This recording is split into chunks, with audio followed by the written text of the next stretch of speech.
So let's talk a little bit about the Haggadah in preparation. You can use some of these commentaries for your Seder. I wanted to offer you three different ideas today, since we have a little bit of time. I want to go over three different sections of the Haggadah and perhaps offer some new insights to them. Let's look at section number 1 in the part that I have copied for you from the Haggadah, where it says, that section where it says Haggadah Shel Pesach. It says, Va'afilu kulanu chachamim, kulanu nevonim, kulanu yodim et haTorah. That even if we are all wise and all understanding and we know the entire Torah, mitzvah aleinu l'saper b'yetzias Mitzrayim. It is nevertheless a mitzvah upon each and every one of us to relate the story of the Exodus. And anyone who increases the discussion is considered praiseworthy. The more you increase it, the more praiseworthy you are considered. To illustrate these 2 points, now what I mean by these 2 points? Well, if you think about it, there really are 2 separate, distinct points that this statement of the Haggadah has made. Number 1, the first statement is, even if we're all wise, meaning that even if we already know the story, we still have an obligation to relate the Exodus. That's statement number 1. Statement number 2 is, even though we may have already exhausted the story and we've spent a lot of time discussing it, there's still always more that we can discuss. And the more you do, the more praiseworthy you are. So don't think that you can dispense your obligation with just the minimum. The Haggadah now brings a story. By the way, when I say the Haggadah, I mean the author of the Haggadah or authors of the Haggadah. We know that the Haggadah is authored around the same time as the Talmud is, so it's a very ancient text. We don't necessarily have the exact same text that was in the times of the Gemara. There have certainly been certain additions and perhaps slight changes in the text of the Haggadah, but it's really all based on the Mishnah and on the Talmud, the text of the Haggadah.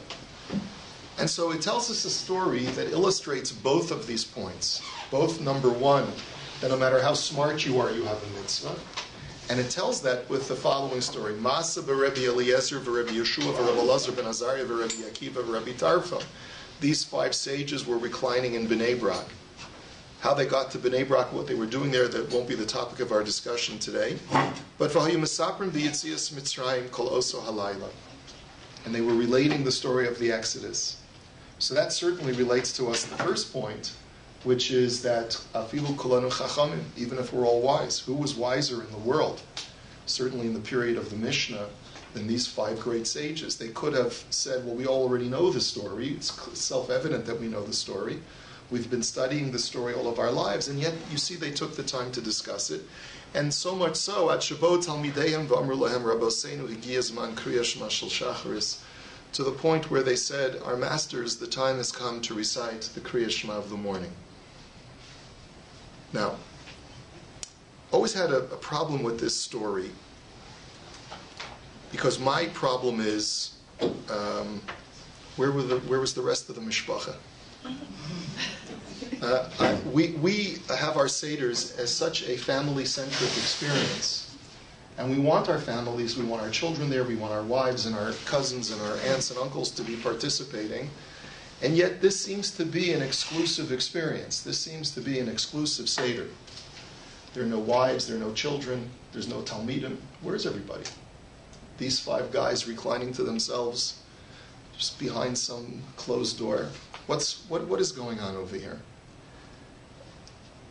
And that should act as a springboard for what seems to be an apparent tension that may a perhaps perceived tension that may exist at the Seder. And I think the tension is real. The tension is trying to reconcile the difference between the mitzvah of v'higadat levimcha, of relating to your children and making sure that they have been duly educated and giving them the story of the Exodus, versus the other mandate, which is b'chol dor vador, in every generation, chayev adam liros es atzmo ki'ilu hu yatzah miMitzrayim. That in every generation you really have to muster that strength to envision yourself as leaving Egypt, which is an intensely personal experience. It's an inwardly focused experience of viewing yourself as leaving Egypt. And imagine a person trying to fulfill that mitzvah and really closing his eyes, recapturing the imagery, perhaps having a very deep or esoteric discussion with his peers. And then contrast that with the mitzvah of sitting down with your 5-year-old or 7-year-old or 10-year-old child or grandchild and trying to relate to them in a way that they'll be able to appreciate the story. And the two create somewhat of a tension, because how do you balance the two? You know, how do you really create a meaningful Seder for yourself versus creating a meaningful Seder for your children? Yes? Well, couldn't you say that we each all have our own Egypts with what we have to contend with in ourselves? Of course, that's a beautiful thought. Now, related to the tension that I'm discussing, how do you reconcile that? How do you reconcile it? Fine, I have an Egypt within myself. Now, what am I going to do at the Seder? I've got my little 5-year-old grandchild who needs to be educated. And now what am I going to do with my own personal Egypt? I've got to worry about that child. So what am I supposed to do? That's really what we're trying to present today. I want to tell you a story in the Mudget's Haggadah, from the Mudgetzer dynasty. The story is told, and the question is raised in that Haggadah: why weren't there any students of these 5 sages? Where were they? Why weren't they at the Seder? And the first Mudgetzer Rebbe, whose name was Rabbi Yisrael Taub, he died in 1920. He related that his own grandfather, the Rabbi Yecheskel Taub of Kuzmir, used to quote the Gemara when talking about his own personal experience of the Seder. He said that there's a Gemara that tells us that there's a virtue, va'otzam einav meiraos bira, that there's a pasuk, the Gemara says in Isaiah, that says that you're supposed to close your eyes and not look at evil. And so the Gemara says, what does it mean, close your eyes and not look at evil? It means that you're not supposed to, when you're passing by women who are laundering their clothes by the lake, you shouldn't walk past that place, because sometimes when women are doing the laundry, they roll up their sleeves, they lift up their skirt. It's not tznius, you're not supposed to look there. That's the simple meaning of the Gemara. But the Mudgetzer Rebbe had said that the deeper meaning of the Gemara is that there's another kind of laundry that people do besides just washing their clothes. People launder their souls. People do the laundry in a figurative sense by washing their neshamas. And when a person's washing his neshama, you're not supposed to look. You're not supposed to pass by a person who's in the process of deep introspection and this process of self-purging, getting rid of the Egypt that's inside of him, and really trying to work on himself and trying to make himself reach a really higher spiritual level. That's an intensely personal experience, and you're not supposed to gaze on that person. The person deserves their privacy when they're engaged in that kind of exercise. And so, based on that, the Seder is a night for holy people to be like those who left Egypt. And we know when the Jewish people left Egypt, they had a great sense of humility, their hearts were broken, and they were finally liberated. And they were cleansed. So the Mudgetzer Rebbe used to conduct his Seder accordingly and would not allow his students to enter. He had a Seder behind closed doors. I don't know who else was in the room, but all of the Hasidim would not be allowed to come inside. But they would stand by the doorway, I guess after they finished their own Seder, and they would listen to the Mudgetzer Rebbe crying and singing. I don't know exactly what noises he was making, what was coming out of his mouth, but they so wanted to be part of that experience, even though they were denied entry to see this kind of purging that was taking place at his Seder, but they wanted to just listen and hear what he was doing. And so there is this concept that we can point to based on this story of a very personal Seder experience which is devoid of children. And as a matter of fact, if you look at the commentary of the Ritva, which is a very, very early commentary to the Haggadah, which is the second quote in your sheet, it says, Maisa b'Rebbe Eliezer v'chulei, and he explains, what is the point of this story in the Haggadah? Shahayu chachamim gedolim, V'siperu b'yitzias Mitzrayim kol oso halayla. It wants to tell us that they were great wise men, and they insisted upon relating the Exodus for the entire night. And then he quotes a Mechilta. He quotes a Medrash that tells us as follows. Amru, Rabbi Eliezer Omer, Chayav Adam la'asok b'hilchot Pesach ad chatzot. There's a dispute as to how long you're supposed to be relating the Exodus. So one opinion is you're supposed to only relate the story of the Exodus and the laws of Pesach until midnight, and then beyond midnight you don't continue. Lefishu hu sover shezman achilas haPesach v'hahalel ad chatzos shenigalu. Because Rabbi Eliezer is of the opinion that when were the Jews? When is the time for eating of the Paschal sacrifice? At midnight. At midnight is when Makas Bechoros takes place. And because that's the beginning of the plague that triggers the redemption, even though the Jews actually didn't physically leave Egypt until the morning, you're only supposed to eat the Korban Pesach until Makas Bechoros, and then it's no longer time to eat it. And therefore, you're only supposed to engage in a discussion of the Pesach until Chatzos as well, until midnight. Umisader ha-Haggadah lo nira lo kain. But the author of the Haggadah disagrees with that opinion. Ela kirabanan amri adalo tashachar, and instead holds like the rabbis who argue with Rabbi Eliezer, who say that you're supposed to relate the Exodus and you can eat the Paschal sacrifice until dawn. V'chein halacha, and that's the law. We actually have the law that says that you are allowed to have the Haggadah until dawn. However, and that's why the author of the Haggadah says, continue relating the Exodus until dawn, until it comes time to recite the Kriya Shema. V'afal pikein ra'ui hu lahachmir, but nevertheless, a person should try to be machmir and to relate the Exodus and get everything in before Chatzot Halayla, before midnight.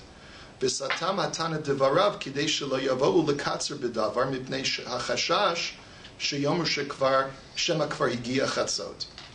And that's why this story of the Haggadah is here. Even though there's a virtue in getting everything in before midnight, but it should not be at the expense of having an elaborate Exodus experience, of relating the Exodus. And that's why the story is here to tell us, don't squander and don't be skimpy on the stories. Continue discussing the Exodus. And even though there are certain protocols that should be accomplished before midnight, we know that you're supposed to eat the afikomen before midnight, nevertheless, continue relating the Exodus until dawn. Be as generous as possible in the way that you relate the story. And here's where he comes up with this punchline, and he says, V'od yesh lomar, we could also suggest, Ki hachachamim halalu la'achar shesiyimu daled kosot he'erichu b'inyan yetziat Mitzrayim. We could therefore suggest that these rabbis, after they had entirely finished the Seder, that's where this story comes in. They were machmir and tried to finish everything in the Seder before midnight, but then they continued. And it's based on this commentary of the Ritva that we would suggest as follows. That it would seem that these rabbis did their Seder with the mishpacha, with the family, with the children, with the kids, with the plastic frogs and the whatever else they had at their disposal to try and animate their children and relate to them the Exodus. And then they put everyone to bed. Okay, sweetheart, you can go to bed now. You're tired. You worked so hard making the Seder. You go to bed. I'll hang out with the guys for a little bit longer. And the guys were the ones who continued to relate the story of the Exodus in this deep esoteric way, like the Mujitzer Rebbe is relating. And it seems, therefore, that in this way you're able to fulfill both mitzvahs. You can fulfill the mitzvah v'higada to levincha, relating to your children. That's the first part of the Seder. And then you get into the more esoteric experience, like the Mujitzer Rebbe said, I need to launder my soul, and that's something that should be done in private, and has to be done very much in an introspective way, not trying to perform for somebody else, but to do it within me. That's the simple understanding of what's going on over here. And that's one of the benefits of this story, is to try to relate to us that there really can be two parts to every Seder. There's the reader of the Haggadah, who is the performer, and there is the reader of the Haggadah, who is the launderer, is the one who's doing his own spiritual laundry at the Seder. And sometimes the two cannot be reconciled. Sometimes you have to be able to sit down with a little child and read a story for the child, and sometimes you have to read the story again for yourself. That would be one way of interpreting this whole story about what's going on over here. And that's certainly a valid way of looking at it. But I want to provide you with a different insight as well. Because there's another perspective that says that the two are not at all in conflict.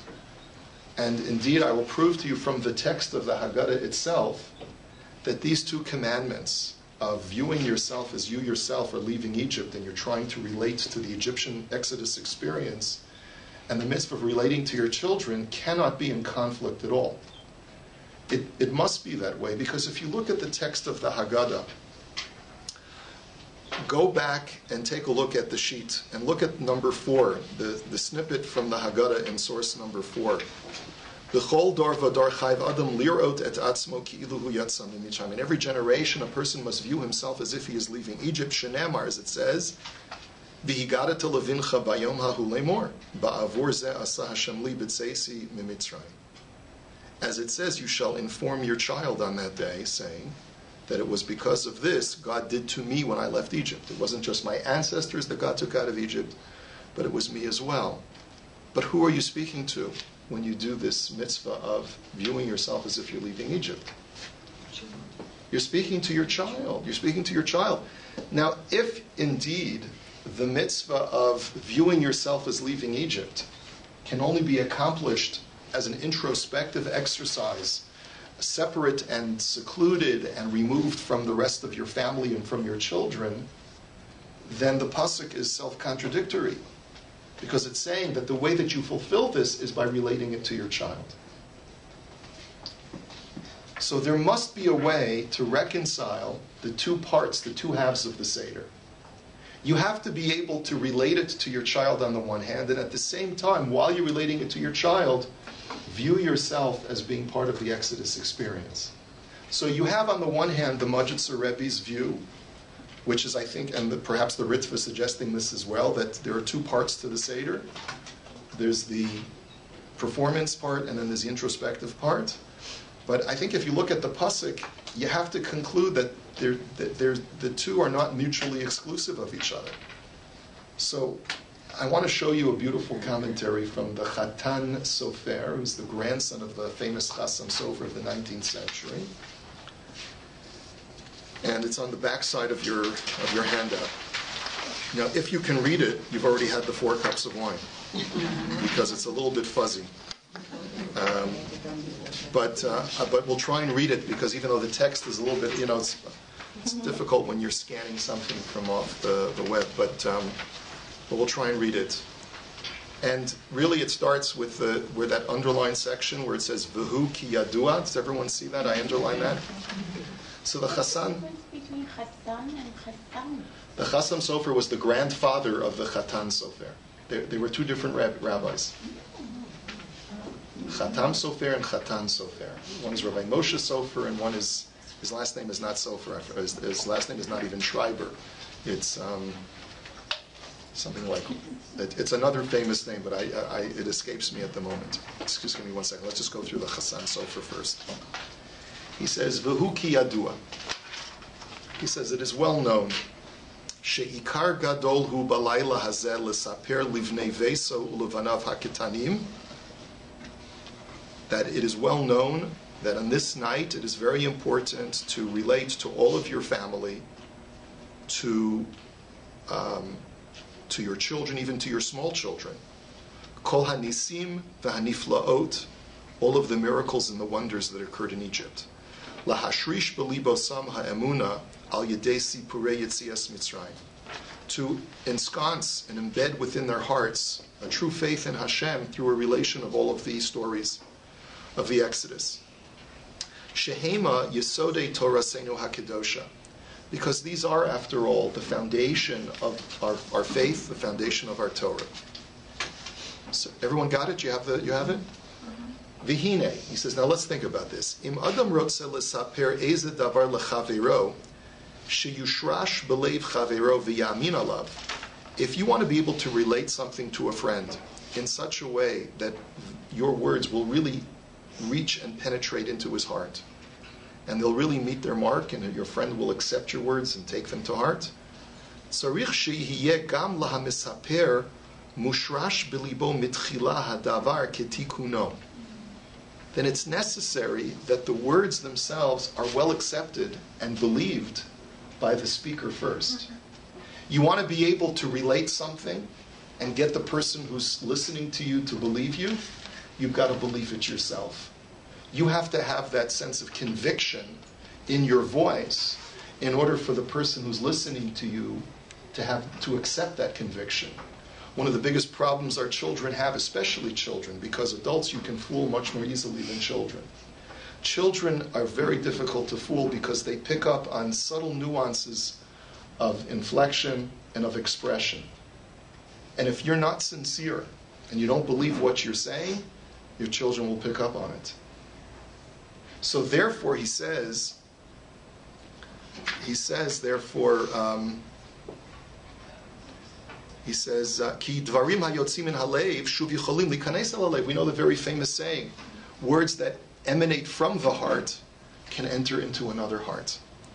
V'chein hadavar kan. And so it's just, this is what's going on over here. Ki ha'av shirotze lahashrish belev beno sipurei yetzias Mitzrayim. Because a father who wants to embed within his son's heart the stories, tzarech liros es atzmo ki ilu hu yatsa mitzrayim. He has to first create and generate that sense of liberation within himself. Ubevadai haya misaper livno mikirot libo belev shalem mikol hanisim v'haniflaos. And in that way, he'll be able to tell his child from the inner recesses of his heart, from his deep-seated conviction, after he's mustered that type of kavanah for himself. Ribono shel olam, I'm leaving Egypt. I've got the pekel on my back, and I'm walking with my camels and with my family, and we're leaving, and we're liberated, and now we can leave, or we're marching out of Egypt, or marching out of the camps, we're marching out of wherever, and we're going to the promised land. If you can create that kind of imagery in your own mind and relate that to your child, then your child will say, wow, amazing. The child will be enthralled by that story. Aval tachlis zet tzarich lahavin b'tov ta'amei gimel mitzvos pesach matzah umar kasher bi'arnu le'el. But in order to do that, you have to be able to have an appreciation for the main three mitzvahs of the Seder, the three icons of the Seder, Pesach, Matzah, and Maror, that are right there in front of you on the table. You have to relate to them in some way. Ki az yeda v'yavin v'yaskil b'libo kol pratei ha'devarim. Because through those three icons at the Seder, you'll be able to appreciate and understand many of the details. Asher mehem yikach sipurei hanisim livno. And through those details, you'll be able to spin a beautiful yarn for your son, for your daughter. And that's why the Haggadah at this point says you have to view yourself leaving Egypt. So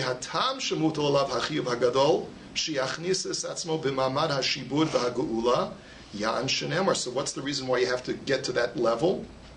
Because right afterwards it says, so that you can relate it to your child.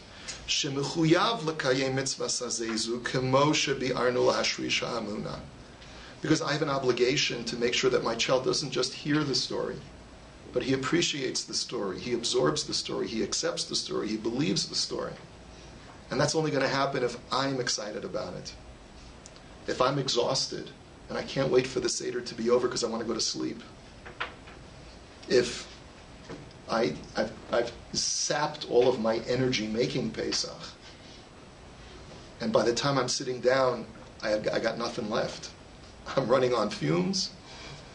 Then I'm lost out on the main mitzvah of Pesach, which is v'higada to levincha, to be able to excite my children about this experience.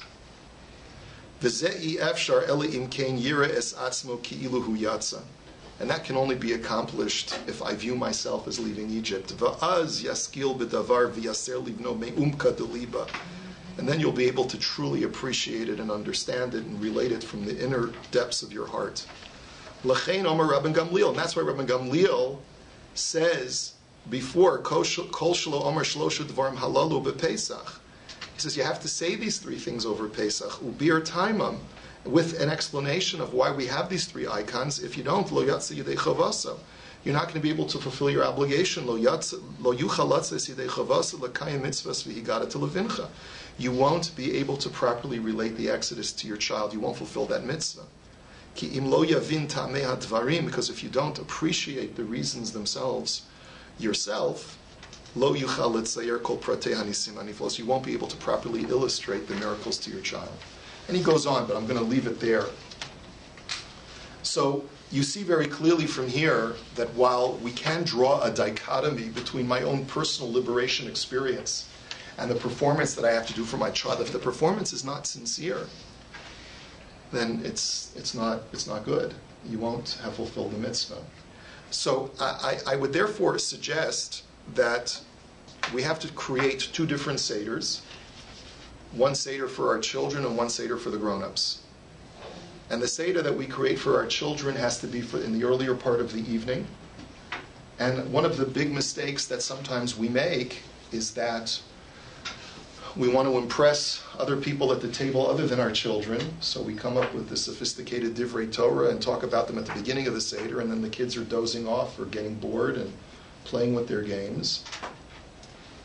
And by the time it's taught for the afikomen and we've lost out. We've lost out that great opportunity that we had to really fulfill the mitzvah of Haggadah to Levincha.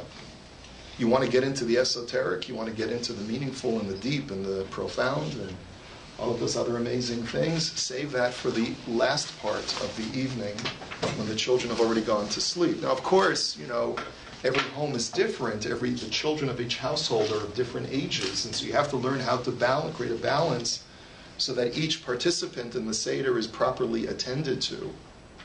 And so if all you have at your Seder are grown-up children, or children who have just come back from yeshiva or seminary, so then you can afford to engage in the esoteric and the deep and the profound at the beginning of the Seder. But realize that this mitzvah of Haggadah to Levincha cannot be sacrificed at your own expense. And like the Rivka said, you want to sequester yourself to be able to launder your neshama. That comes after the Seder. That comes after the Arba Kosas. Yes? Would you offer a timeline to do that then? Because I don't know how to balance it. And as a child, I always got lost with all the little 5 fingers in the hands and across the sea and all that, and I just couldn't relate it to anything, and I'd tune out. And so how do you make it for my grandchildren now, for example? So you have to... do like Maimonides says. He was also he had issues of pedagogy with his children and grandchildren too. He said, you know what, get candies and nuts and raisins and healthy things too, and throw them across the table and wake up the kids and engage them and tell stories and sing songs. And make that part of the excitement. And if you have an animated, very colorful Haggadah, go through the pictures and try to relate the ideas of what it must have felt like on a very, very basic level to your children about what was going on the night of Pesach. Yes? So this is the first part of the Seder. I have to tell you, when my kids, depending upon who I have at the Seder, many people, they come to shul the first day of Pesach. What time did you finish? What time did you finish? What time did you finish? I don't like to brag, but I finish 11:30, 12, 12:30 maybe. You want to stay up later, and you want to lock yourself in a room and cry out your heart because of this liberation experience. That's not something that you talk about with your friends. But the Seder that I had with the Mishpacha, the public Seder that I had that I could share with my children, fulfill the mitzvah, my kids are not going to stay up till 2, 3 in the morning. Right? So I don't know why a person would be boastful about staying up till 3. What did you accomplish? That means you wasted your time if you had children at the Seder. Okay. Did you want to say something? Oh, no, I was just thinking, I realize you used this as a springboard for this discussion, but if you would have asked me what is the one yontif of the year that is the most child-centric, I would have said Pesach. So the Mujitzer Rebbe notwithstanding, and that's a Hasidic vart that you explain those words. It's the most family. Yes, but it's not just the Hasidic vart. The Ritva says it too. The Ritva says that this story of these 5 rabbis reclining in Bnei Brak, that's part of the Seder too. We can't just discount that and say that there's no value to it at all. The Seder has to be child-centric, but there also has to be time for the grown-ups too. The point that I think we get out of the story of these 5 rabbis, like the Ritva says, they didn't do this at the beginning of the Seder. Their families were there at the beginning. They sent them all to bed after Chatzos. Yeah, it never bothered me because I always assumed they stayed up after everyone else went to sleep and continued talking. Good. Okay. All right, good. So you got it. You nailed it. All right. Let's go on. So that's part 1. Let me give you part 2.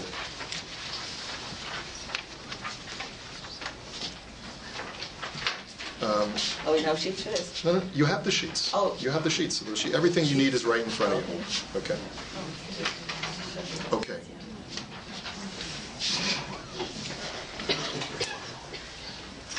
Take a look at source number 3, in the Haggadah. Number 3 in the Haggadah. V'hi sha'amda la'avosenu v'lanu. This covenant, this Torah, this promise that Hashem made that He would be our God and stay with us, this bris bein habesarim, everything that we've discussed up until now in the Haggadah, has stood with us, has endured with us from generation to generation. Shelo echad bilvad amad aleinu l'chalosenu. That not only, it's not just one enemy that rose up against us to destroy us. Ela shebechol dor vador omdim aleinu l'chalosenu. In every generation, they rise up against us to destroy us. V'HaKadosh Baruch Hu matzileinu miyadam. And HaKadosh Baruch Hu saves us from their hands.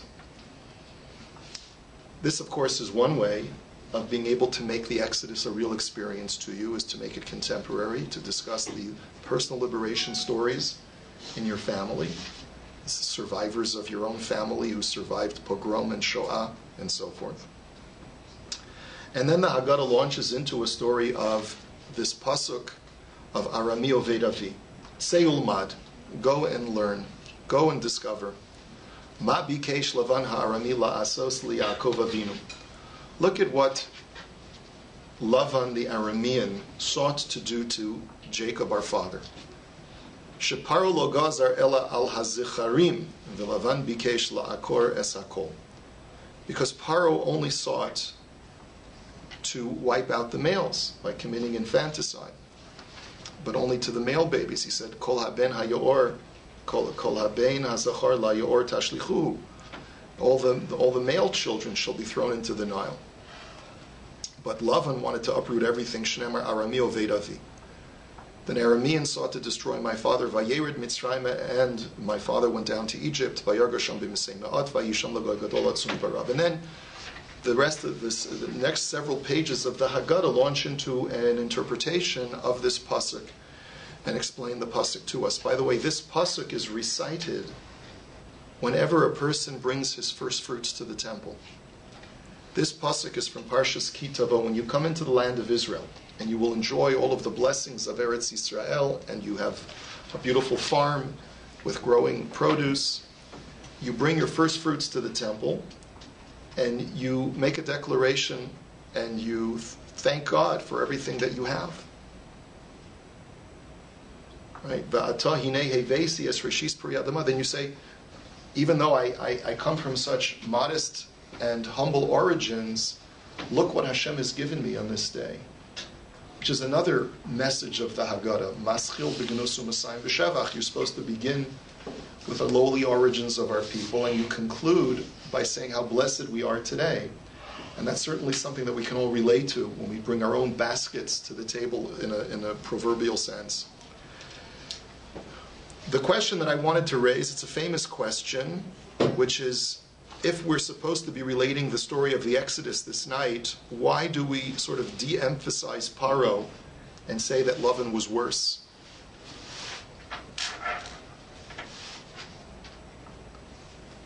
It seems to be completely out of character for the Baal Haggadah to be trying to play down the story of the subjugation of Egypt. If anything, you want to be able to accentuate how difficult the slave labor was, which is mentioned in various parts of the Haggadah. And the Haggadah elaborates on the terrible things that the Egyptians did to us, that they wouldn't allow us to even have regular family lives, and they placed great slave labor upon us, oppressive slave labor. And yet, the opening paragraph of that whole discussion says, Lavan was actually worse than Paro. What's the point? How does that fit into the entire story of the Haggadah by telling me that Lavan was worse? Yes? Well, if you look back to the passage right before it says Shebachol Dor Vadar. So it's trying to show that it's happened from the very beginning of time. Yes, and that's true. That's exactly the continuity here. But to go even further and to say that Lavan was worse is really the question. You're right. That's clearly the continuity. The continuity is to show that from time immemorial there have been enemies that have risen up against us to destroy us. And Lavan, it started with Lavan. And it hasn't stopped since. But why are we emphasizing that Lavan was even worse? The simple answer is something that I tell my children almost every year now. And it's something that I personally relate to because of different experiences I've had in my own life. There are different kinds of enemies. And the most difficult enemy in life is not the enemy that presents you with physical threats. The enemy that presents you with physical threats is something that you can manage because when you're dealing with overt anti-Semitism, when you're dealing with overt enemies that come at you with a sword, you know exactly how to identify the enemy. And your very being is charged and ignited in order to defend yourself. And that's where you muster the courage and the sense of power and the sense of entitlement to be able to go up against your enemy and to be able to combat them. That's what Egypt is all about. The Lavans of the world are the ones who are our friends. They're the ones who extend a hand of friendship to us and at the same time demoralize us by making us feel that we are less than, that we are the object of Rachmanus. Lavan posed the greatest threat to Yaakov, specifically because it was his shver, it was his father-in-law. And he was a very condescending kind of father-in-law. He was a father-in-law that tried to make Yaakov feel like if it wasn't for me, you'd be a nobody. And it's very important. No, that's not at all my experience with my father-in-law. My father-in-law is a big tzaddik. I don't want you to get the wrong impression. But there are times when there are people that we interact with in our lives who, because of perhaps of their own insecurities, condescend upon others and do their very best to position themselves as, oh, well, poor you, if only you were more like me. And that is the greatest threat, because there is no physical threat that I can rise up and combat against. It is the friend of mine who is trying to make me not realize my destiny. If Lavan had succeeded, there would be no Jewish people today. Paro could have succeeded, and like the beginning of the Haggadah says, we would still be enslaved to Paro in Egypt today, but we would still be the Jewish people. We'd still be slaves, but we'd still be the Jews. But if Lavan had succeeded, that would have been the end, because Yaakov would have felt that I'm not special. I'm nobody. I have nothing to offer to the world. And there would have been no Jewish nation. There would have been no chosen people. So that's the important thing that we need to realize in this paragraph, that sometimes the enemies that we have in life today are not as bad as the enemies that we don't think we have, or that are not readily apparent. But in order to try and understand it in its context as to what it's doing in the Haggadah, I want to just point out something that the Chassam Sofer tells us. This is now the Chassam, the grandfather, the Chassam Sofer. He tells us that it's important to know that even in our darkest hour, HaKadosh Baruch Hu is orchestrating the entire series of affairs. That no matter what happens to the Jewish people, in our darkest galus, Hashem is part of that experience, and He's choreographing everything that's going on. Now, as difficult as that may seem theologically, we're not here to answer some of the deeper theological questions of why should we be so grateful if God put us into that servitude to begin with. God has His reasons for everything that He does, even putting us into the most horrific kinds of experiences. And that certainly needs to be discussed and explored, I think, at the Seder. We do need to open up at least the discussion of asking questions, especially of things that have happened in the course of the last century. But at the same time, we have to at least accept the fact that Hashem has been part of this experience. And that's really what the Lavan versus Paro illustration is trying to do. The very reason why Hashem took us out of Lavan's house and made Yaakov go down to Egypt was because if Yaakov had stayed in Aram, you could ask yourself the question, God had already promised Avraham, Ki ger yihye zaracha be'eretz lo lahem. Your children will be strangers in a strange land, and they'll be enslaved. That took place in Lavan's house when you think about it. Lavan was living in a strange land outside of Eretz Yisrael in a land called Aram. And he was living there for a long time. He was there for 20 years, and he was in virtual servitude. He was an indentured servant of Lavan, working for him for 20 years. And, had Yaakov not picked himself up and said, it's time for me to go because he received a prophetic vision, then he could have stayed there for 400 years. He could have stayed there for the duration of the slavery period, and he would have fulfilled the prophecy to Avraham. But no, Hashem told Yaakov it's time to leave. You go back to Eretz Yisrael, you'll have another child, you'll have a Binyamin, and you'll settle in Israel for a few years, and then eventually you'll get down to Egypt. Why? Because it was impossible for the destiny of the Jewish people to be realized in Aram, and they therefore had to be transported to Mitzrayim. Mitzrayim, which was a much more dangerous place for the Jewish people physically, but spiritually and emotionally, the Jewish people could at least remain healthy.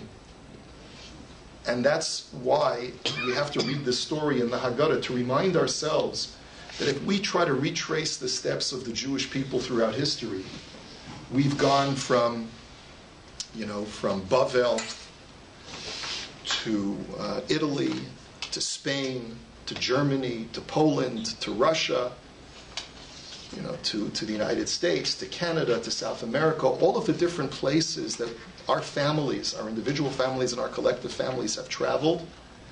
Everything has been for a specific reason.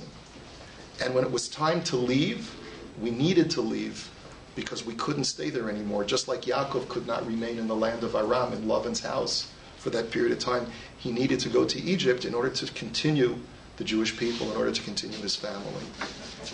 And that's part of the faith affirmation that we're having when we talk about this story, is that we're saying, B'chol dor vador, omdem aleinu l'chalosenu, v'HaKadosh Baruch Hu matzileinu miyadam. In every generation they rise up against us, and Hashem saves us. Now, sometimes salvation does not feel like salvation. When we were exiled from Spain in 1492, that's also HaKadosh Baruch Hu matzileinu miyadam. That was time for us to leave. We needed to get out of Spain for whatever metaphysical reason that we could no longer remain in Spain. And we had to go to Africa. We had to go to all of these other foreign places because it was time to leave. That's the HaKadosh Baruch Hu matzileinu miyadam as the narrative of the Galus Jew who looks back in our history and says, not so much of a salvation most of the time, but it is. Every time we've had to move and be displaced and exfoliate along the way, that's been part of the salvation of the continuity of the Jewish people. All right? That's point number 2. Any questions, comments? Yes, Patricia. In our time, in our place, what is love? Is it the danger of assimilation? You can do anything you want in government, in industry, as long as you don't make it too special, as long as you come in on a Saturday if you have to, as long as you don't worry about what you're eating at a company dinner. Is that part of it? Could be. But that's part of your narrative. That's part of the Rucker family narrative that you get to be able to create for your family. If that's part of your family history and your family narrative and your family experience, then that becomes your lovin. And that's how you make that alive for your family. Is the experiences that you and your husband have shared and that you share with your children.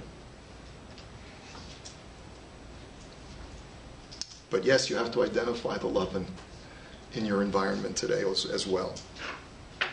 And lovin takes many guises. The reason he's called lovin is not for no reason. Lovin means white, as you know. Lovin had a long beard with payalach and tzitzis because he was white. He was pure. That's how he came across.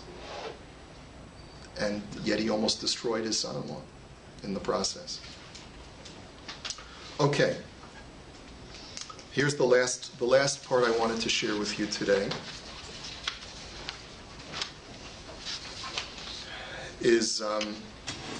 I saw a beautiful idea for the Ben Russia. As we all know, it's difficult when we get to the Russia at the Seder, from the four sons, the wicked son. There seems to be a little bit of cognitive dissonance when we get to the Russia because we're so much into the idea of kiruv, of trying to be tolerant and try to accept no matter what the Jew's station is in life. And yet we get to this part of the Haggadah and we're supposed to be tough as nails. Rasha Mahu Omer. What does the Rasha say? Ma ha'avodah hazos lachem. What is this service to you? Lachem v'lolo. V'lefi shahotzias atzmi min hakol kafar b'ikr. He says, what is this service to you? He's excluding himself, and therefore he denies the fundamentals of Judaism, which is a belief in the Exodus. And therefore, afata hakeya shinav. And therefore, blunt his teeth. Ve'emor lo ba'avur ze asa Hashem li b'tzeisi mimitzrayim li v'lo lo v'ilu hayashem lo hayanigal. If he was there, he would not have been redeemed. The Lubavitcher Rebbe has a lot to say on this passage, very famous Lubavitcher Rebbe Torah, about how we have to appreciate that what you're saying to the Russia is, had you been there, you would not have been redeemed because you didn't have Torah yet. And I understand that you're not educated, so come, let's sit down and let's learn. And that you'll be now worthy of being redeemed because we'll sit and learn together. It's a beautiful way of reinterpreting that statement to the Russia.